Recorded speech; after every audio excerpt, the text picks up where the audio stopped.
Baik, pada pertemuan kali ini saya akan membahas tentang Al-Quran sebagai dakwah Islam. Ya, konsep dasar pada pembahasan kali ini ialah Al-Quran tentang dakwah Islam dapat ditemukan dalam berbagai ayat yang menekankan pentingnya menyampaikan ajaran Islam kepada orang lain. Dakwah dalam konteks Al-Quran mencakup penyebaran ajaran Islam, mengajak orang untuk beriman kepada Allah dan mempraktikkan nilai-nilai moral serta etika dalam kehidupan sehari-hari. Nah, pada pembahasan kali ini kita akan mengambil dari ayat Al-Hijr ayat 94.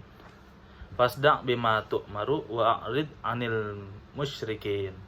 Maka sampaikanlah Nabi Muhammad secara terang-terangan segala apa yang diperintahkan kepadamu dan berpalinglah dari orang-orang musyrik. Nah, adapun tafsir Jalal lain yang dimaksud pada fasda' ini adalah kepada Nabi Muhammad yang disuruh sampaikanlah secara terang-terangan. Adapun kalimat berikutnya adalah bima tu'maru. Nah, kalimat ini adalah untuk melakukannya secara terang-terangan gitu dan dilaksanakan dengan rutin. Lalu ada kalimat selanjutnya wa'rid 'anil musyrikin, dan berpalinglah dari orang-orang yang musyrik. Ayat ini diturunkan sebelum diperintahkan untuk berjihad. Adapun tafsir Ibnu Katsir yang dimana Allah berfirman memerintahkan kepada Rasulullah SAW agar menyampaikan risalahnya, melaksanakan dan menyampaikannya dengan secara terang-terangan, yaitu dengan berhadapan langsung dengan orang-orang musyrik. Menurut pendapat lain, makna yang dimaksud ialah kerjakanlah apa yang diperintahkan kepadamu. Menurut Mujahid, makna yang dimaksud ialah membaca Al-Quran dengan suara keras dalam sholat.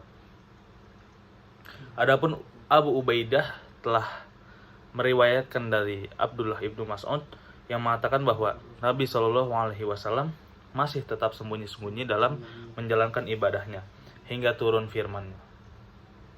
Nah, pada pembahasan selanjutnya kita masuk kepada konseptualisasi ayat, yang dimana ayat ini Al-Hijr ayat 94 ini memberikan petunjuk kepada Nabi Muhammad untuk menyampaikan secara terang-terangan wahyu yang diterimanya untuk berpaling dari orang-orang musyrik.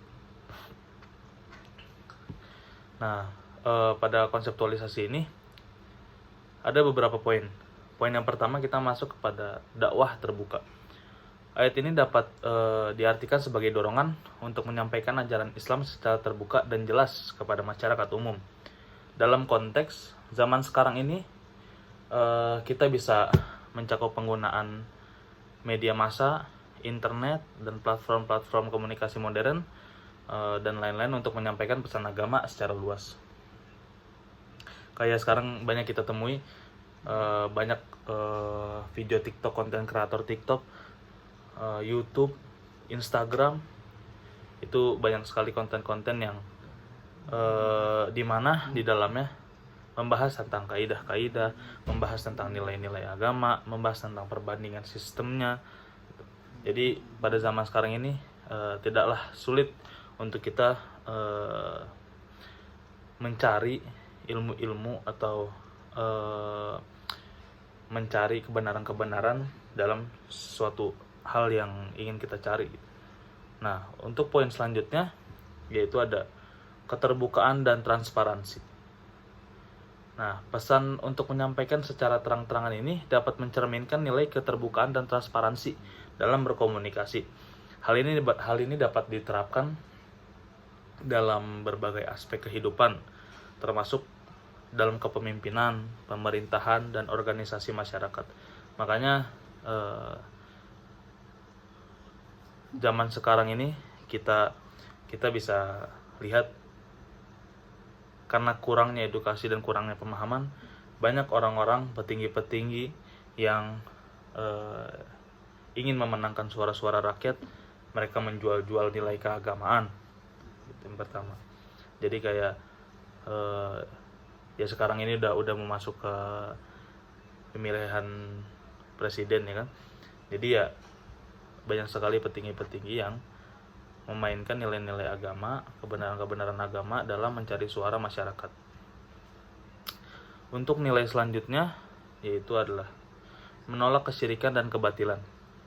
Nah, pesan ini untuk berpaling dari orang-orang musyrik dapat diaplikasikan dalam menolak segala bentuk kesyirikan, kebatilan atau praktik-praktik yang tidak sesuai dengan nilai-nilai Islam. Ini bisa mencakup penolakan terhadap perilaku menyimpang atau nilai-nilai yang bertentangan dengan ajaran agama Islam. Makanya kita sering temui sekarang ini banyak sekali kelompok-kelompok orang yang ketika perilakunya, ketika pemahamannya kurang, sehingga mereka menyalahi aturan dan kita menanggapinya dengan sangat serius, karena banyak sekali kita lihat ada orang-orang yang melakukan kegiatan di luar norma-norma atau nilai-nilai keislaman tersebut, sehingga itulah muncul kemusyrikan tersebut gitu. Nah, pada poin selanjutnya kita membahas tentang menghadapi tantangan dan oposisi. Ayat ini juga dapat memberikan pandangan tentang bagaimana seorang muslim seharusnya menghadapi tantangan dan oposisi dalam menyampaikan ajaran agama Islam, meskipun mungkin dihadapkan pada kesulitan atau perlawanan. Seseorang dihimbau untuk tetap teguh dalam menyampaikan kebenaran. Nah, makanya kenapa poin ini masuk, karena zaman sekarang ini banyak sekali orang-orang yang keluar dari kebenaran. Mereka mempercayai adanya Allah, mempercayai rasul-rasul utusan Allah, tapi tidak dengan ajaran yang dibawanya. Nah, makanya hal ini dapat kita tarik bahwa orang-orang yang keluar dari agama atau murtad itu adalah mereka yang tidak mendalami ilmu-ilmu atau pemahaman-pemahaman tentang nilai-nilai norma keagamaan agama Islam itu sendiri. Nah, pada selanjutnya ini kita masuk ke tanggung jawab publik. Bagaimana kita sebagai publik menanggung-jawabi hal ini gitu.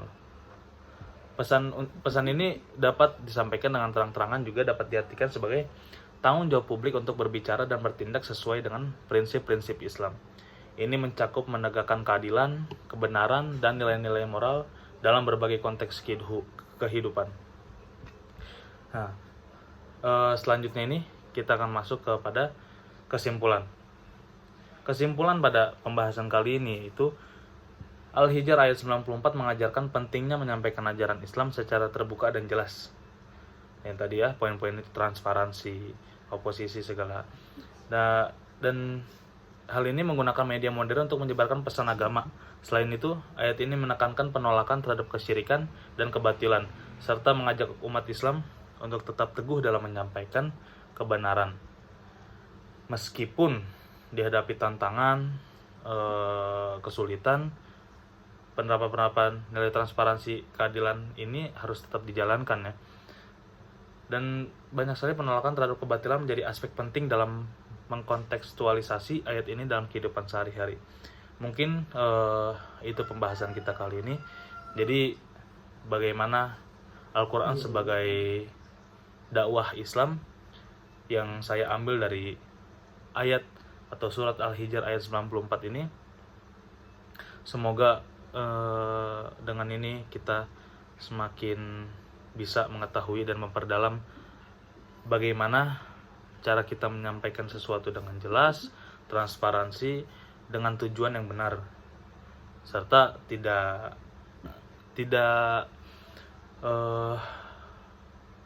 menjauhi kebenaran-kebenaran nilai pada agama tersebut. Ya, mungkin itu dari saya. Terima kasih.